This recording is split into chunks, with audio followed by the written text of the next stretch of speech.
So I'm sipping on ginger beer, you guys. I hope I don't choke.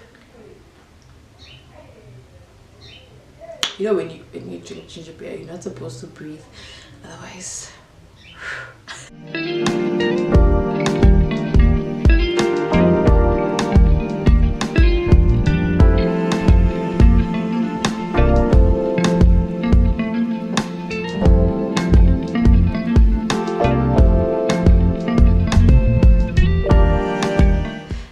Welcome back to my channel where we talk all things beauty, image and entrepreneurship. Thank you so much for clicking on this video.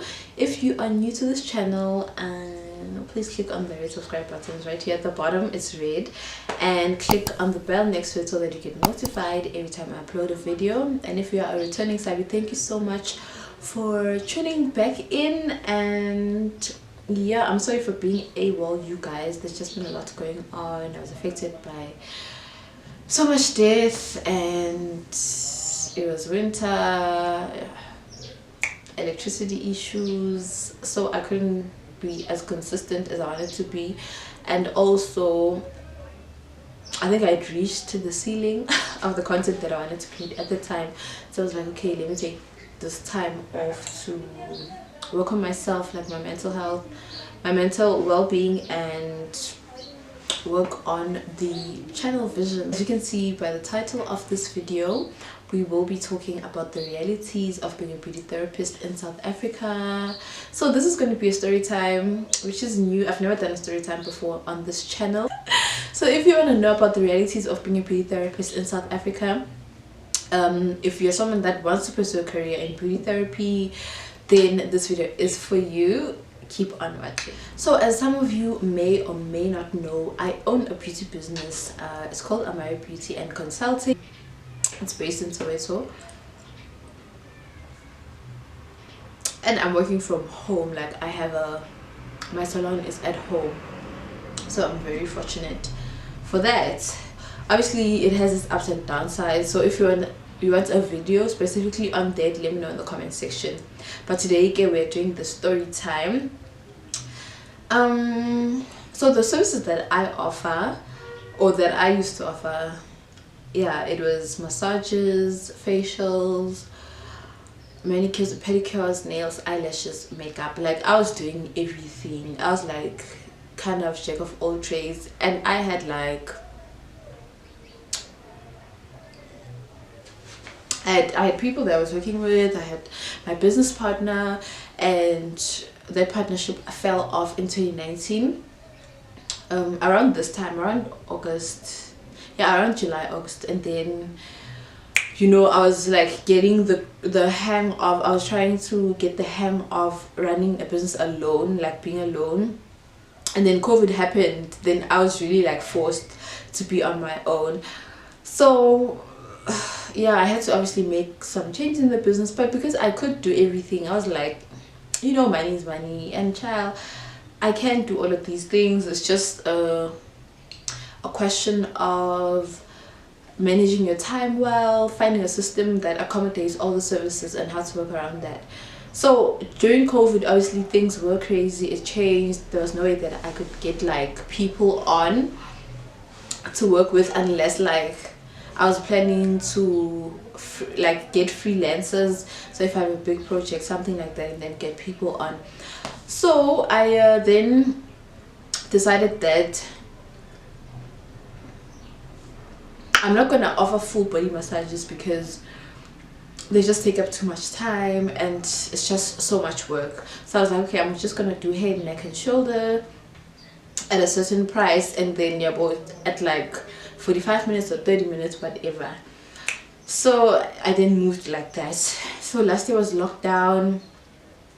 I was working. Things like last year was really better. Like, business was sucked, yeah, but it wasn't as bad as this year for me. Like this year really tested the entrepreneur in me. Like, it tested the entrepreneur in me in the most craziest ways, you guys. But I do love a good challenge, so I was like, bring it on. So last week, I think it was a Monday, guy comes in, he knocks. I do cater for guys and the massages, pedicures and manicures. I do offer those services. They are unisexual. Everybody knows this. So this guy knocks, and most of the time I take appointments instead of walk-ins. I prefer appointments instead of walk-ins because at least I can manage time. So I usually have a butler door nearby the door, and it's always locked. So if I know that I have an appointment and my appointment is at 12, usually whoever comes, they knock, I open. This is for security purposes, because you know there's equipment here, there's stock, there's just a lot of things. So yeah, it's that thing. So this guy knocks, and at first I'm like kind of shocked, and then I bring myself back very quickly, because I'm like, girl, you're running a business, child. So people are gonna knock. Okay, and then I'm looking at this guy. Like, I don't mean to judge people by how they look, but everybody knows this. We do judge people by how they look. Like, I feel like it's second nature. It's just the first thing that we like. Already when you see someone, you already have a perception, even though you're not intentional about it. I don't know if we're wired like that as people, but unfortunately that is the reality. And sometimes people choose to unlearn that habit of judging people by how they look, blah blah blah, and that's also like part of image consulting. So if like, okay, let me make a practical example without speaking out of turn. Or if you look at a nyaupe boy, you're not gonna expect uguti they're gonna go to the spa or to the salon, get their nails done and their facial done, because like they don't bath. Like, we all know this, they don't bath. So it was just that whole thing. So when I look at him, I'm like, he doesn't look, he looks unkempt, and he's just between your decent guy, like your decent kasi guy, typical kasi guy, and unyaupe. Like, he's just in between that. So in my head I'm like, okay, cut that. And then when he's like to me, no, I came to do my nails. So obviously I open because I do nails, and he comes in. And then usually when you come in, like, my nail desk is right by the door because I use a lot of chemicals, so I need like air movement, I need ventilation. So my nail desk is just by the door, and then he goes straight and he sits on the pedicure chair. So I'm like to him, no, this is where you sit for nails, and he doesn't move, like he stays there. And the thing with me, like, I have a lot of white in the salon. Like, I love whites because I feel like it improves the quality of the service, you know. I love that people feel comfortable when they come into my space, when they come in for a service.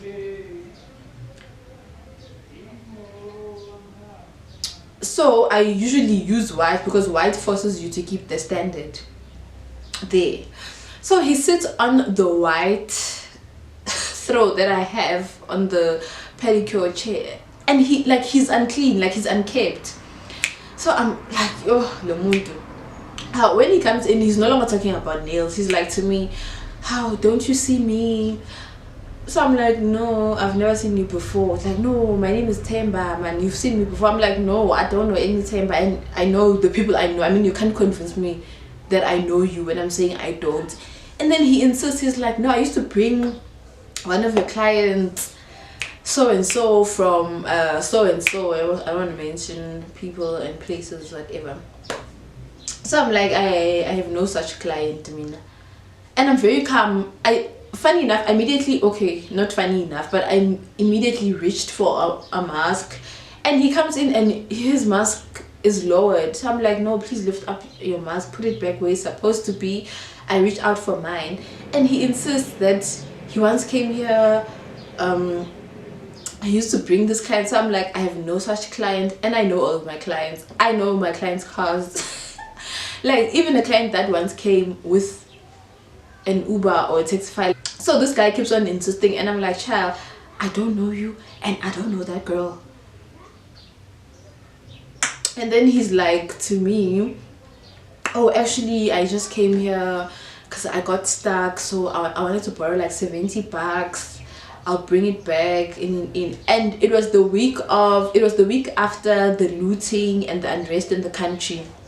So as you guys know, that a lot of looting was done in Soweto, so like we don't have ATMs as far as I know, because the closest malls to me are like out. So there's no malls, there's no ATMs, and I'm like, hey. And one thing about me, you'll never scam money out of me because I love money. Like, I love money, so I'm always gonna protect my, like, try another trick. Probably if you come with a gun, or I don't know, but there's just no way that you're gonna trick me using money because I love it. So I make sure that my money is protected through it. So I'm like, you can see most what's going on in the country. There's no ATM, so there's up. I mean, we're all running out of cash. You probably don't have cash yourself. Now I don't have any cash, and my clients don't pay cash; they pay electronically. So he's like to me, "Oh yeah," and then he's like, "No, I'll go get to this other guy who like 3 houses from mine and borrow money, and then I'll come back." He says to me, "Then I'll come back and let you know how I went, if this guy did give me the money and whatnot." And then he says, and then I leave the car parked outside. So I'm like, cool, because he's not parking at the pavement. Like, there's no pavement parking unfortunately around my house, so he was leaving it on the street. So I'm like, cool. So for some odd reason, like, I didn't pick up any bad vibes. I don't know, like, this happens when you're in a sticky situation. Sometimes you don't read the signs until after that experience. So I take like money and I go to the to the shop, you know? And in my head I'm like, yo, if this guy sees me, he's gonna be like, ah, this girl, I went and asked for money and she said she didn't have any, but she's going to the shop. And I'm like, hey, I don't owe you anything. So when I go out, I don't see this guy. There's no car outside. Hey, that's when it dawned on me. Good see here. Karaboom, karabing.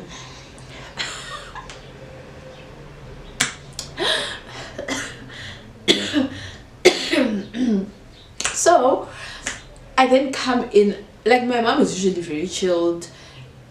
She doesn't get apprehensive when I'm working and stuff like that. So when I come back from the store, my mom quickly opens the door, like, abruptly. So I'm like, hi, Bo, what's wrong? She's like, hi, Bo, are you safe? And I'm like, yeah, cool. So I'm going in the house to tell my mom about this guy. And my mom says, no, I just saw this shady guy, because he first knocked at the main house. And then my mom opened, and then he was like to my mom, he's here to inquire about lashes. So my mom was like, a guy with lashes, but you never know in beauty, yeah.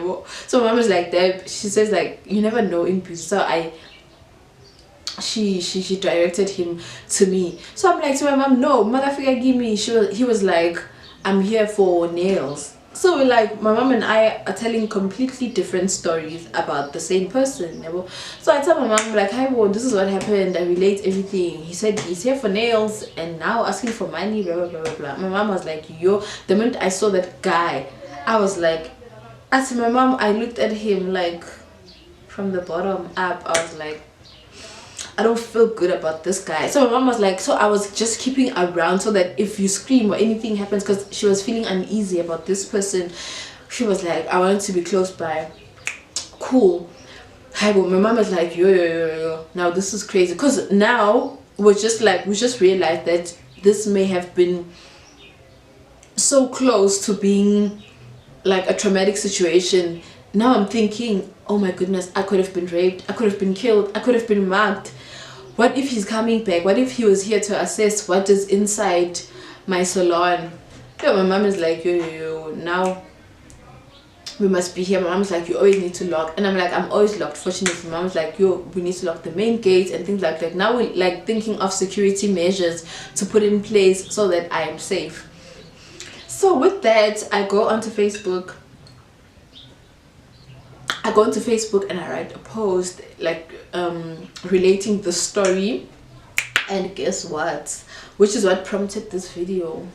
So I say that, so a lot of people comment like, oh, I'm so sorry, we're glad you're safe, and then special guys, men. This one guy is like, first, I don't even care if he sees this video, because I'm trying to be that girl right now. And then they like, oh, I'm so sorry about what happened. And I'm reading I'm quoting the response verbatim. I'm sorry, you went through that. Oh, this is so sad. I'm so glad you're safe.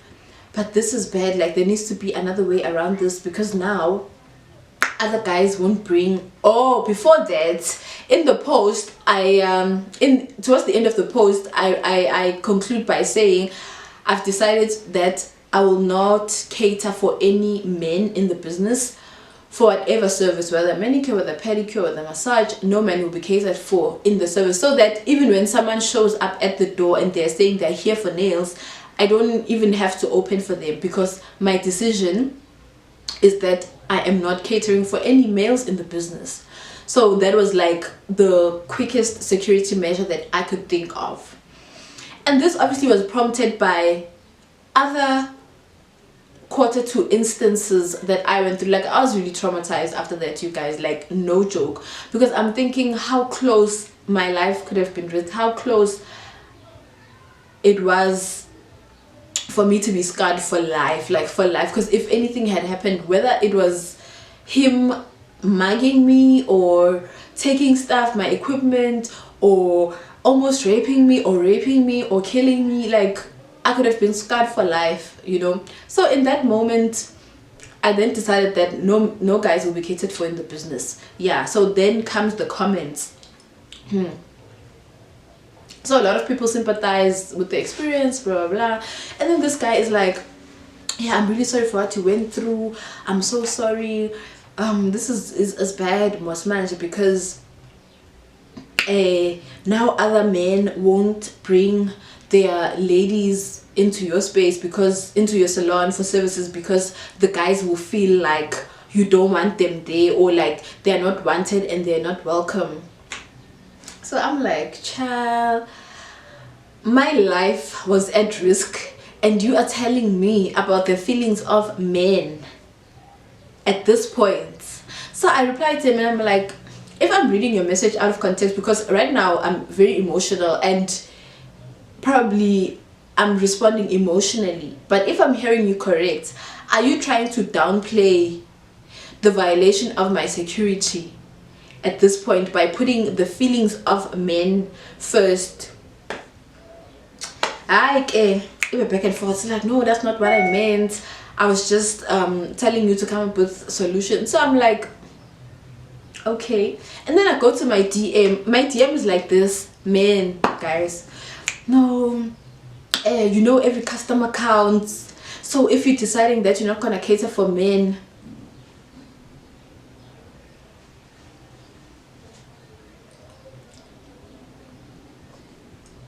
like, I'm in business. Do I not know that every customer, like, I'm in business, do I not know that every customer counts? Do I not know that this decision has a financial burden on the business? I'm like I was so angry, you know. After this whole incident, I did not cry. I did not, as much as I was traumatized, but I didn't cry. I only cried when I was reading messages from guys that are close to me, because of the things they were saying. I'm like, are you serious, guys? Are you really downplaying what could have happened to me and putting profits and putting money in front of my security? And these are people, you know. Like, I was so disappointed. Like, I literally cried. Like, I cried, genuinely, I cried. Like, I was really upset. And first of all, I'm like to them, so this one guy is like a businessman, so I'm like to him, you know what, I respect like well off, like proper businessmen. So I'm like, first of all, you're not coming with solutions. You know, if you cared, you were gonna be like, no, this is what I'm suggesting, then for you to just come up and tell me. I was like to him, you know what, I respect your business acumen, but you are not female, first of all, and you're not a black female that runs a beauty business, so you don't know what we go through. And after this experience, I just realized that there's so much toxicity from men towards people in the beauty industry, specifically girls. Honestly, this like shifted things for me in a completely, like things took a revolution for me at that point. And I realized that this is probably what happened. How could men defend another man in such a terrible thing? Like, you know what, if it wasn't for God and prayer and, you know, other things, I probably wouldn't even be here filming this video. But I'm here because, you know, things like, I don't even know what to say. So I then realized that man, because this was not the first time I felt uncomfortable around men in the business, you know. Like, you offer services such as massages are intimate, and, you know, because there's physical touch, and and this dawned on me that no, man, this is the best decision. No man should be catered for in the business until my business is big enough and I can find a male therapist that is gonna hold the men, and we want to see if the sales of massages will go up. You know, this opened a completely dark world to me. In my head, I thought that there are a lot of girls that are working in the beauty space, specifically in the massage therapy space, and they probably find themselves in such situations every day. You know, there was this one man, actually it was two of them. So I was still with my business partner at the time, so we were wearing like our uniform, and then he's like to us, okay, he's asking us about prices, and then he says to me, how do you guys offer a happy hour? So I'm like, happy hour? So I'm like, oh, happy hour is a thing actually. So it's like, I'm like, oh sis, I don't offer that. Like, yo, you're so dumb, you don't know business. Like, it got to a, like, it became a big fight. Like, I had to tell, but like, I just felt like this is actually something that happens in the massage therapy space, that a lot of women are being sexualized, and I think they are scared to talk because you don't want to run out of a job.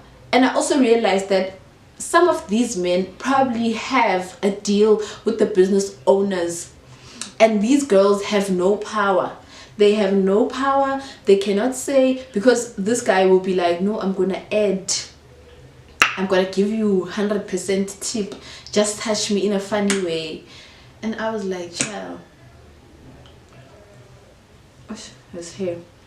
And I was like, this is probably the reality that most girls go through, but they are scared to talk. And I'm so fortunate because this is my business. I can create the culture of my business. Like, I have the power.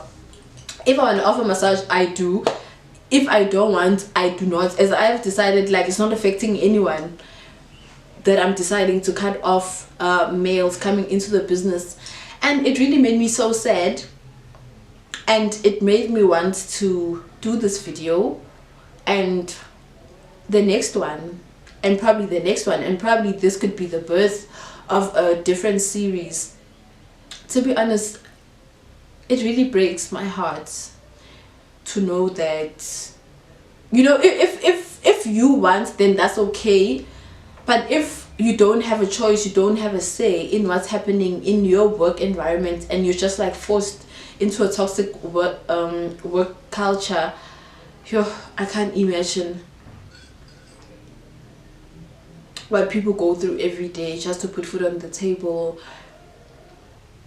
Yeah, it really broke my heart. So you guys, that was the story time, you know, just venting and just being disappointed and just being overwhelmed, you know, by everything that's going on in the country, in the world. I was like, child, I had to sit down and do this video. So let me know if you, I don't know, if you are in the beauty space, if you share like my sentiments, and if you share these experiences, let me know in the comment section. If you know anyone, please share the stories with me, and maybe, you know, something great can come out of this. We don't know, child. Maybe we could like build a joint empire.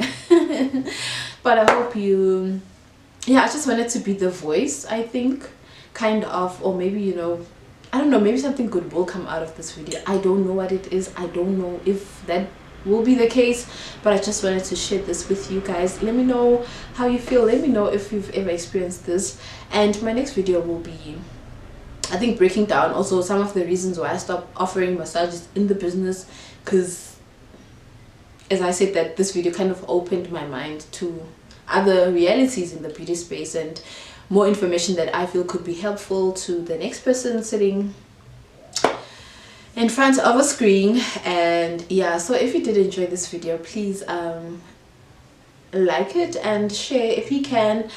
Let me know in the comment section other kind of videos that you'd like to see concerning the beauty industry, the business side of it, blah blah blah. Let me know in the comment section and I will answer as best as I can. Follow me on Instagram, it's _Lebogang and beauty and image, as is my YouTube name, but I will leave the links in the description box down below. Thank you so much for watching, and please don't forget to click that red subscribe button. I will see you on my next video.